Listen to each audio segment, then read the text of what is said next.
I'm not paying $17 million for a left tackle, a right tackle. That's like the 12th most important position on the field. I get it, you want to cut Nate Solder after next year, but Jack Conklin has not proven that he can play left tackle. And as a Giants fan, I can't stand for this. And I just hope that the Giants don't make the mistake and we get younger on the offensive line. We breed these guys, make them work together. Hey guys, what's up? My name is Anthony, and welcome to another edition of Being a Sports Talk. So today I want to talk about Giants and free agency and a couple of takes that Giants fans have made that ultimately really make me sick. Like, I'm really glad. You have no idea how glad I am that us Giants fans just don't vote on whatever moves to make. You know, should we sign this guy? Yeah.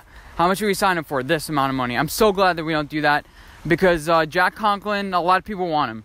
And he'd be a right tackle for us starting this year. And what would he do for us? He would be good run blocking. He'd help Saquon Barkley instead of average 4.6 yards per carry, average 5. Now, what that would do for Daniel Jones? It can help him establish the run a little bit more. It can take a little bit of pressure off him. But what would that do? Dave Gettleman today in his press conference said, you need the good pass blockers. You need the hog mollies. That's his favorite term. So that your quarterback isn't on his back. You can't throw when you're on your back. I mean, you're down. You can't throw when you're on your back. It's the rules of football. And it's the rules of physics as well. Anyway, so a lot of Giants fans want Jack Conklin. And what that would do is that would delay and that would exacerbate the problem we have on offensive line. And it would make us older on the offensive line. Jack Conklin, there's a reason why the Tennessee Titans are letting him go.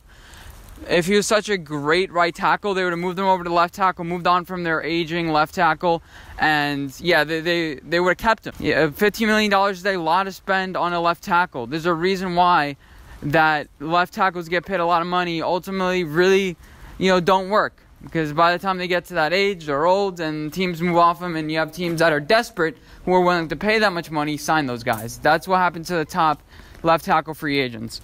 Now, his market value is 6 years, $90 million. That's what's rumored, $15 million a year. Let me tell you, he's going to get paid way more than that. It's going to be like 6 years, $100 million because I've been watching a lot of sports fan talk and just like the Jets. Well, what free agents should we target? Jack Conklin. Arizona, which free agents should we target? Jack Conklin. Denver Broncos, Jack Conklin. Every single team is looking for a left tackle. Even the Patriots, some people are like, yeah, let's get Jack Conklin. Jack Conklin. I don't know how many more times I want to hear that name. He's great. He's a 12th ranked offensive tackle according to PFF, which isn't that great, by the way, 12th. And you want to pay him, above market value. We've done that before. It's called Nate Solder. I don't want to pay $32 million just to two tackle positions. That's a sixth of the cap. That's not a great idea. What Daniel Jones needs is a great defense, so it takes a little bit of pressure off him, so he's not making costly fumbles in the fourth quarter, so he's not throwing interceptions. He can calm down and learn an offense. We need a tackle. Here's how you solve that. Draft in the first round or, second round. Austin Jackson, great offensive tackle you can get potentially in the late first round, trade back up. Josh Jones, you can trade back, get him. And probably you could trade back and get your Andrew Thomas, your Mekhi Bectons, your Jedrick Wills. There are going to be a bunch of teams that are willing to trade back or trade up with us. We trade back.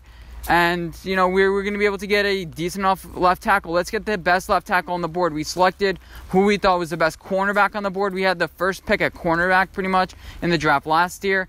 DeAndre Baker was mismanaged. We'll see how he improves this year. So the Giants need to get a guy like that. I'm not paying $17 million for a left tackle, a right tackle. That's like the 12th most important position on the field. I get it, you want to cut Nate Solder after next year, but Jack Conklin has not proven that he can play left tackle. And as a Giants fan, I can't stand for this. And I just hope that the Giants don't get Jack Conklin and we don't make the mistake and we get younger on the offensive line. We breed these guys, make them work together. Will Hernandez. You still have a little bit of leadership in Kevin Zeitler, but you have Nick Gates now who's a bright spot. Let's get a center in the later rounds. Let's get young. Jack Conklin, plus he has an injury history. I don't know, ACLs, knees. You don't get healthier if you're an offensive lineman. You don't get healthy. You're getting hit every single play. It's not wide receiver where you can take a couple plays off. You're getting hit every single play. And Patrick Mahomes can play with a dislocated knee. Aaron Rodgers can play with a torn ACL. Philip Rivers, too. He played with a torn ACL one game. If you're an offensive lineman, you are not playing with a torn ACL. I can tell you that much. So the next story has to do with Yannick Ngakoue. And he wants to get paid $22 million a year, and he's testing out his value in free agency because it's right before the combine. He wants to see what teams are talking about with trades and stuff before the trade deadline or free agency starts. He's not going to get $22 million a year. Or if he does, that team would be foolish. What does he offer to your team? He's not an elite player. He never was, never. He probably might be one day. But Yannick Ngakoue struggles. He has a glaring hole in his play. And that's not what you want for an elite pass rush. You want a guy who's versatile in every single aspect. You want a Khalil Mack. Great pass rusher, can cause fumbles. You can back him up. He can also play in coverage a little bit. But Khalil Mack, you pay him money. I'd be willing to pay him $26 million a year. He's a $30 million cap hit this year. It's okay because he contributes to your team. He adds value. Yannick Ngakoue is one of those guys who just disappears. Why didn't we hear about Yannick Ngakoue this season? Why didn't we hear about him? Or was he ever like, oh, look what he's doing. He's putting up these numbers. No. Football is not always about numbers, but you're Jacksonville. I thought Jacksonville was known for defensive ends. I thought, we heard a lot about Josh Allen, because he's a rookie. Heard a lot about other Jacksonville players. Yannick Ngakoue should have really stood out this year. He had a chance to really stand out. And he had 7 or 8 sacks this year, but I'm not paying a guy that much money. That's Olivier Vernon. And we saw what happened with Olivier Vernon after the Giants traded him. The Giants won that trade, and we won the Odell trade. I know some of the things like, if we had Daniel Jones and Odell, that would have been great. But we have our strong safety now. We have Dexter Lawrence, and we have O'Shane Ximines, and I'm fine with that. The best offense is a good defense. And Daniel Jones, he needs to learn how to avoid being sacked. Eli Manning got sacked only 1.2 times per game last year. Daniel Jones, 3.1. Daniel Jones is going to have to learn how to better feel pass protection. I think in this offense it's going to help him a lot because he's going to look the downfield first for a couple split second or two, then look down, and then if he has to move, he's going to have to move. And I think keeping his eyes downfield first, it will be a really strategic advantage for him. And yeah, that's pretty much all I got to say. Dave Gettleman said that he'd be willing to trade down from 4, which I like. I like that option. He's not going to say. He didn't say, we know in no way, no how. We're an open door. I've heard rumors about teams trading up to 2 or 3 or 4. Hopefully a team trades with us. We trade back, and we end up getting the guy that we always wanted. But that's every team's ideal situation. That's what happened with the Indianapolis Colts. Let's do that sort of trade. We don't have a generational guy. If we're a number 2, we're taking Chase Young. We're not trading back. But there's no generational guy.